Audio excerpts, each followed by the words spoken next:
All right, let's bring in Mona Shataya. She is a social media and digital communications analyst. She's also a fellow at the Tahrir Institute for Middle East Policy. Mona, good to have you on the show. When you look at what's happened in Washington, you don't often get bipartisan agreement on a particular topic these days. But when it comes to sort of hating social media companies, we got it. Plus, we got two apologies from two billionaires.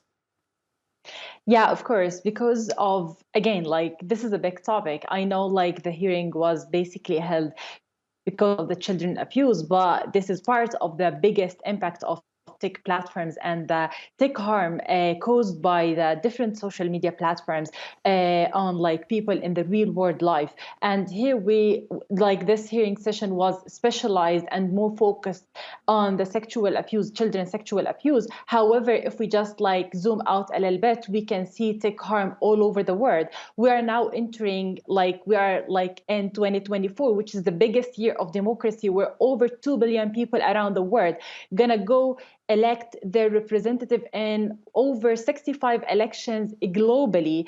And we can see so far that there are no strict measures and announcements about social media platforms investments to protect people all over the world. On top of that, we are now surviving and seeing in our own eyes what is happening in Palestine during this ongoing genocide, where also Meta, among other social media platforms, are not investing enough resources to protect people from their tech harms, where their platforms are used to facilitate spreading the narrative of genocide. And we've seen last week where the ICJ, they mentioned that, and they ordered one of the provisional measures that Israel should prevent this narrative, genocidal narrative online. So we can see how those platforms are basically used to facilitate such kind of abuses online, where they are causing real world harm, and their tech harm is not limited with a Okay. certain place or a certain Mona, cause. Mona, I have about under 60 seconds. One of those elective, you said 2024 is going to be a year of elections. One of those elected officials is Lindsey Graham. He spoke yesterday. He says, I'm tired of talking. I'm tired of having discussions. Unless you make it accountable, unless these people go to the courthouse, nothing's going to change. What needs to change?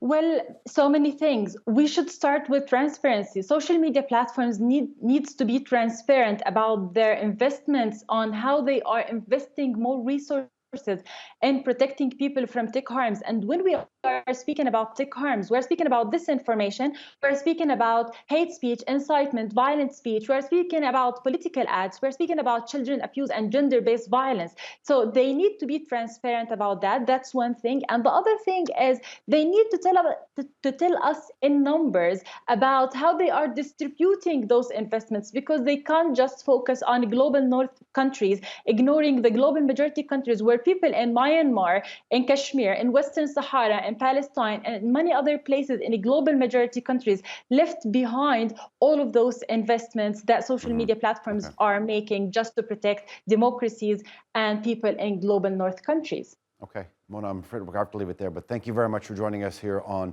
the NewsHour.